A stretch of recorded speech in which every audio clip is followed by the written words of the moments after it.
My dear student, I am starting chapter 13 for class 7th in science. Name of chapter is motion and time. Motion and time. Motion का मतलब होता है गति and time का मतलब है समय, अर्थात गति और समय। इस चैप्टर का क्या नाम बच्चों? गति और समय, मोशन एंड टाइम। तो सबसे पहले हमें मोशन के बारे में जानना चाहिए। मोशन क्या होती है, समझे? देखिए, मोशन कई प्रकार की होती है, जैसे स्लो, मीडियम, फास्ट, इस तरह से। स्लो जो बहुत धीरे धीरे चलती है, जैसे किसी मतलब बुलक कार्ट की गति है, बैलगाड़ी की धीरे धीरे चलती है, चींटी है धीरे धीरे, एलिफेंट है वो स्लो मोशन में चलता है। ऐसे ही बच्चों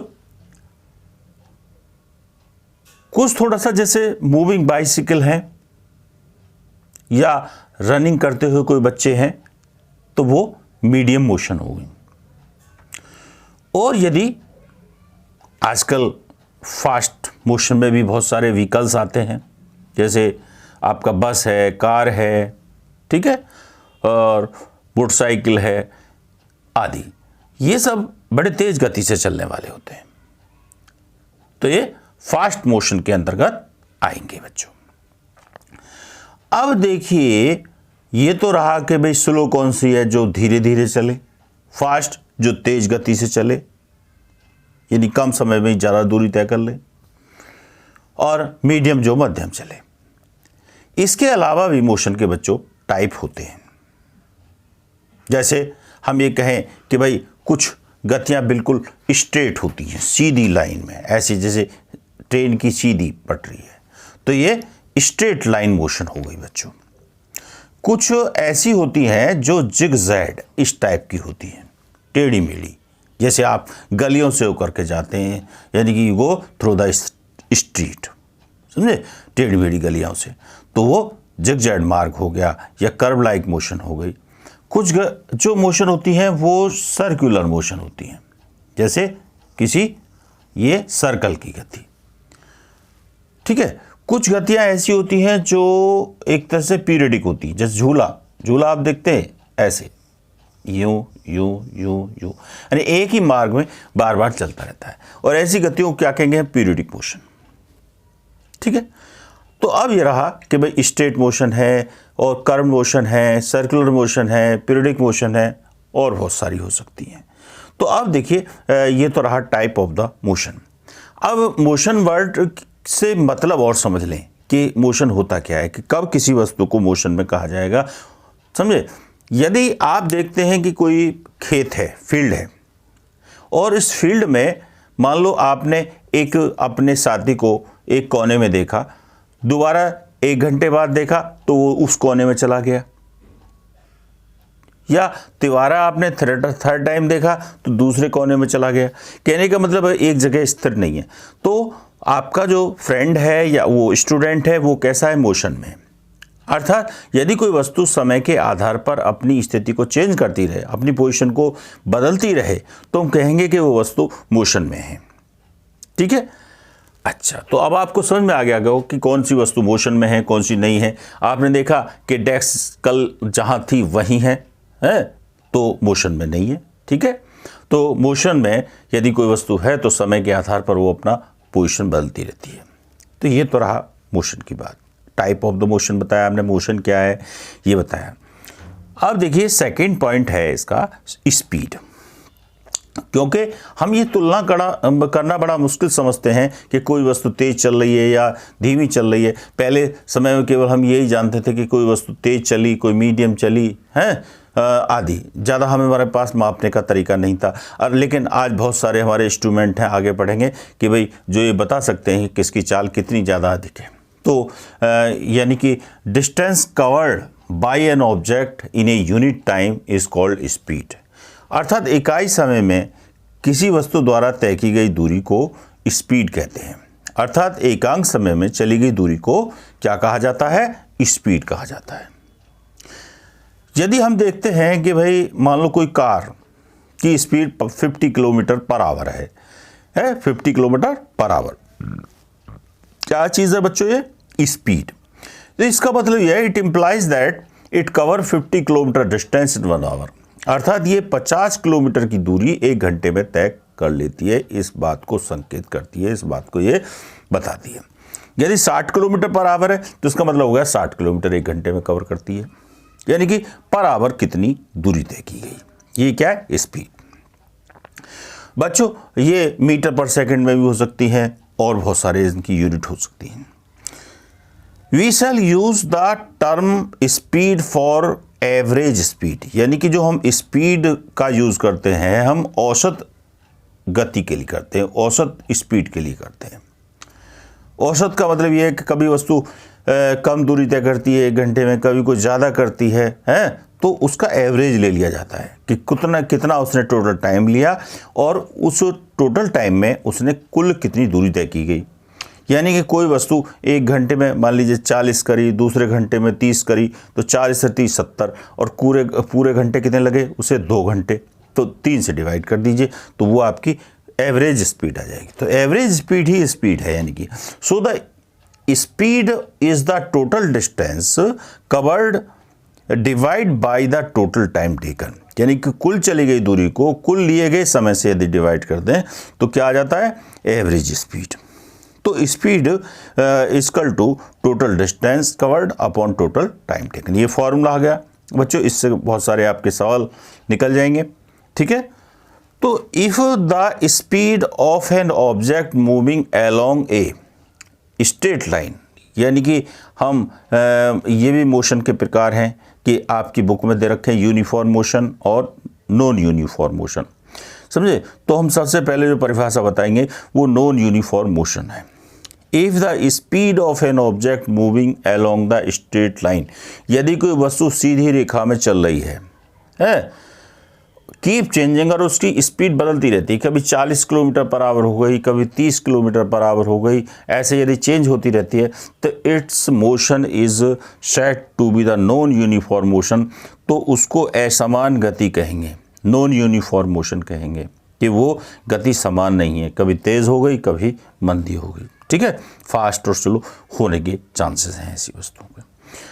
तो इफ यानी इसी से मैंने इसी को यहाँ पर किया है, if the speed of an object moving along the straight line, यदि कोई वस्तु सीधी रेखा में चल रही है, मैंने बताया था कि इस आधार पर कि ये वो सीधी रेखा में है या कर्व लाइन में है या सर्कुलर लाइन में, ये भी मोशन के प्रकार होते हैं, लेकिन सीधी लाइन में। तो if the speed of an object along the straight line with the constant speed, यदि कोई वस्तु एक समान चाल से चल रही है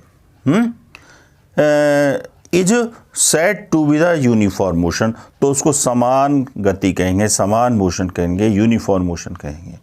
तो समझ गए आप कि यदि कोई वस्तु असमान गति करती है तो उसे हम नॉन यूनिफॉर्म मोशन कहते हैं, और यदि कोई वस्तु सीधी रेखा में यदि समान चाल से गति करती है तो उसको यूनिफॉर्म मोशन, असमान से करे तो नॉन यूनिफॉर्म और समान से करे तो यूनिफॉर्म मोशन। तो आप समझ गए होंगे नॉन यूनिफॉर्म बड़े इंपॉर्टेंट है बच्चों, ये दोनों टॉपिक, नॉन यूनिफॉर्म और यूनिफॉर्म मोशन, ठीक है। इनकी परिभाषा इसी तरह से लर्न कर लेंगे आप।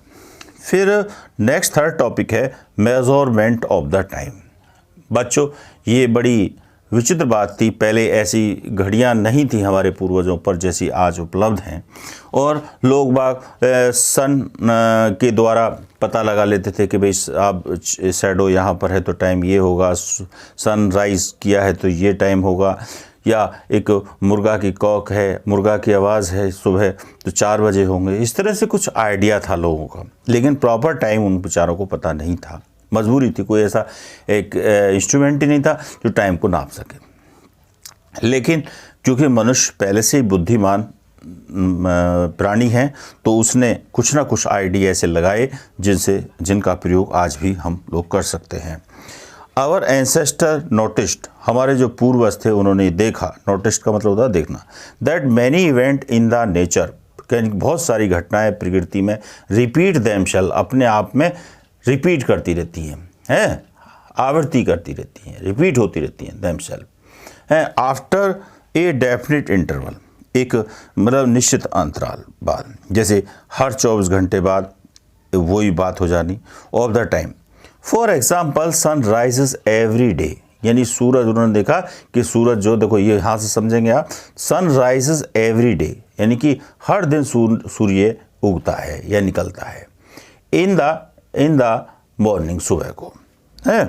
The between one sunrise and the next sunrise, समझे, यानी कि वो समय अवधि जो एक सूरज उगने से दूसरे सूरज उगने तक की जो होती है उसे क्या कहा गया, उन लोगों ने डे रख दिया। यानी कि एक सुबह का दूसरे सुबह तक का जो टाइम था वो एक दिन कहलाया गया, समझे नहीं। और इसी तरह से हम लोग आज भी मान सकते हैं। सेम ए मंथ, और एक महीने की बात कहो, same a month was measured from one new moon to the next, और एक नए न्यू मून से दूसरे न्यू मून तक का जो समय था उसको क्या कहा गया, एक महीना। और बच्चों वन ईयर जो है वाज फिक्स टाइम, एक निश्चित समय होता था, टेकन बाय द अर्थ, जो पृथ्वी द्वारा लिया जाता था, टू कंप्लीट वन रेवोल्यूशन, एक रेवोल्यूशन सूरज का लेने में, यानी पृथ्वी सूरज का एक चक्कर पूरा करने में जितना समय लेती थी उसको एक वर्ष कहा गया। ठीक है, तो क्लियर हो गया कि एक सुबह से दूसरी सुबह तक का जितना टाइम है उसको एक डे, और न्यू मून से न्यू मून तक की दूरी समय को, न्यू मून से न्यू मून तक के समय को क्या कहा गया, मंथ कहा गया। एक पृथ्वी द्वारा सूरज का एक पूरा चक्कर लगाने में जितना समय लिया गया पृथ्वी के द्वारा है सूरज का चक्कर लगाने में, उसे एक वर्ष कहा गया। तो ये आपको समझ में आ गया होगा कि भाई एक वन डे क्या है, वन मंथ क्या है, वन ईयर क्या है। ठीक है, आगे चलते हैं। Often we need to measure of the time, अक्सर हमें समय की आवश्यकता होती है नापने की, which are much shorter than the day, लेकिन ऐसा कोई इंस्ट्रूमेंट नहीं था उस समय लोगों के पास कि जो एक दिन से कम समय के का नाप कर सके हैं। जैसे आज हम नाप लेते हैं, घंटों में टाइम नाप लेते हैं बच्चों, मिनटों में है, सेकंडों में, इस तरह से हम नाप लेते हैं टाइम। तो ऐसा कोई इंस्ट्रूमेंट उस समय नहीं था, लेकिन जैसे जैसे विकास होता गया वैसे वैसे जो है ऐसे इंस्ट्रूमेंट भी आविष्कारित हुए। तो उस आज जो है क्लॉक और वॉचेस जो है, घड़ियाँ वगैरह जो है, are the most common time measuring device, ऐसी डिवाइस हैं जो अच्छे तरीके से समय नाप सकती हैं, जो एक दिन से कम का समय वो नाप लेती हैं।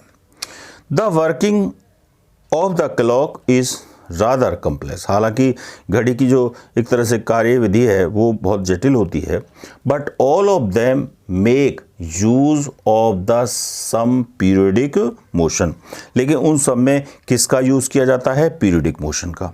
मैंने बताया था पीरियडिक मोशन वो होती हैं जो एक ही पथ पर बार बार गति करती रहती, कभी आती हैं कभी जाती हैं, जैसे झूला देख रहे हैं आप।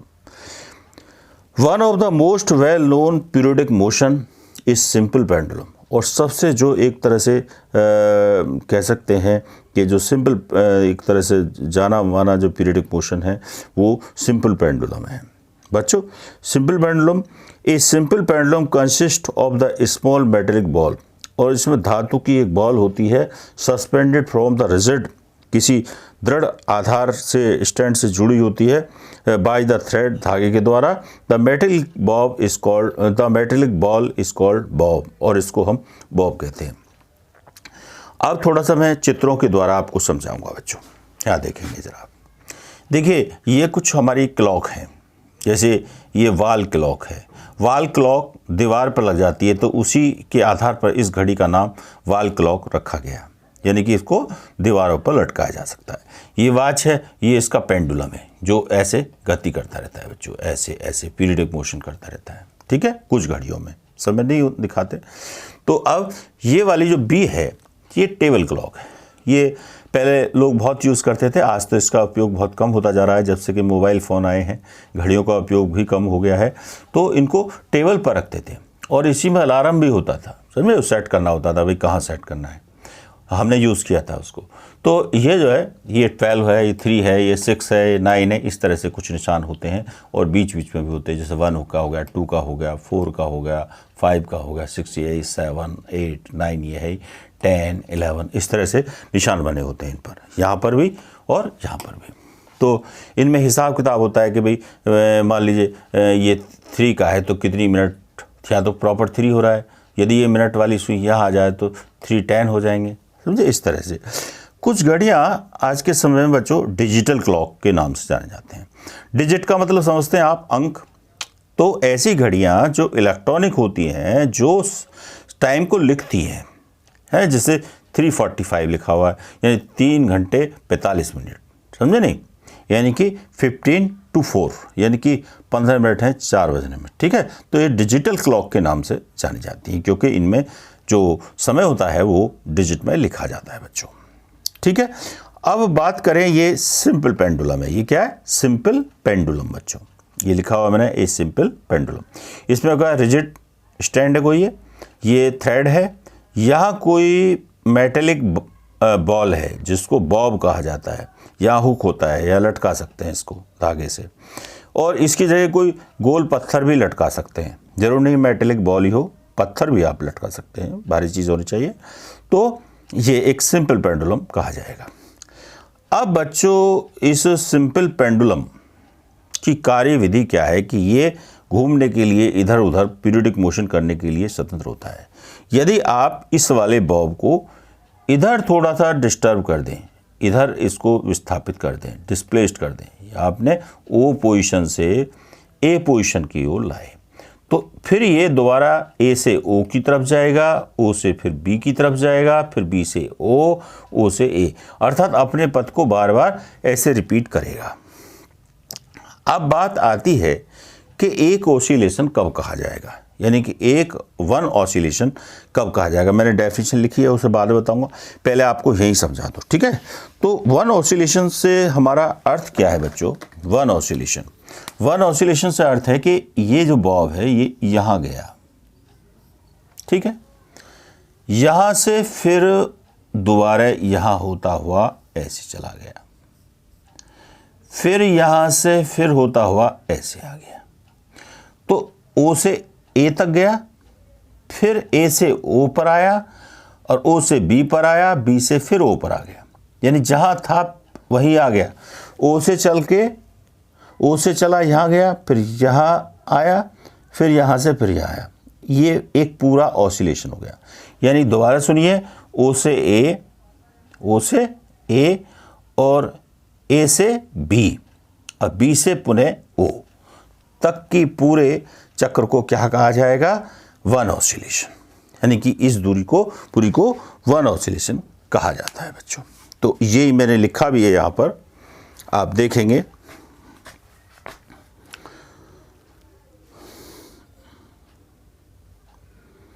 ए simple pendulum consist of a small, ये बताया दिया मैंने आपको यहाँ से, the to and fro motion, to and fro का मतलब है इधर उधर गति, किसी बिंदु के दोनों तरफ गति।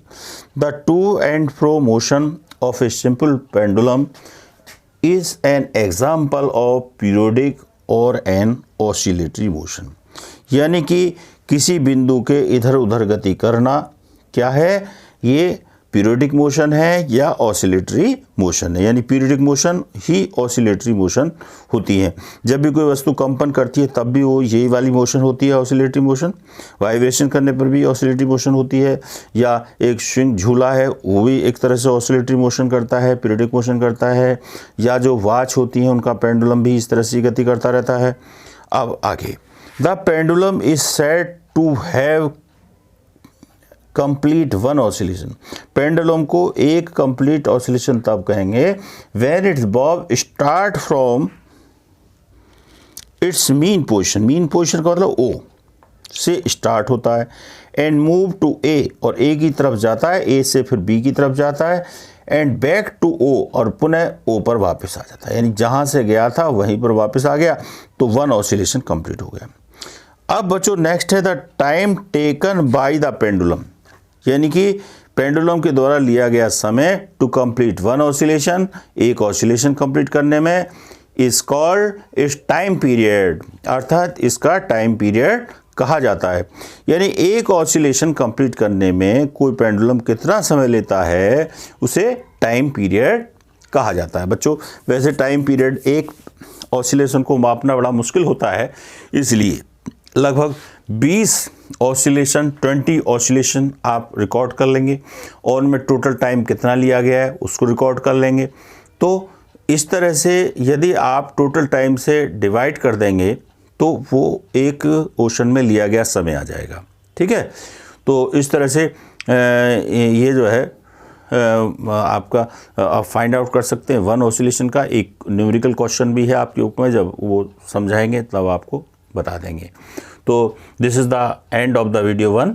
बच्चों ध्यान से समझें इसको अच्छी तरीके से, कोई प्रॉब्लम है तो आप मुझसे फ़ोन करके पूछ लें कभी भी। थैंक यू बेटा, वीडियो ज़रूर देखिए।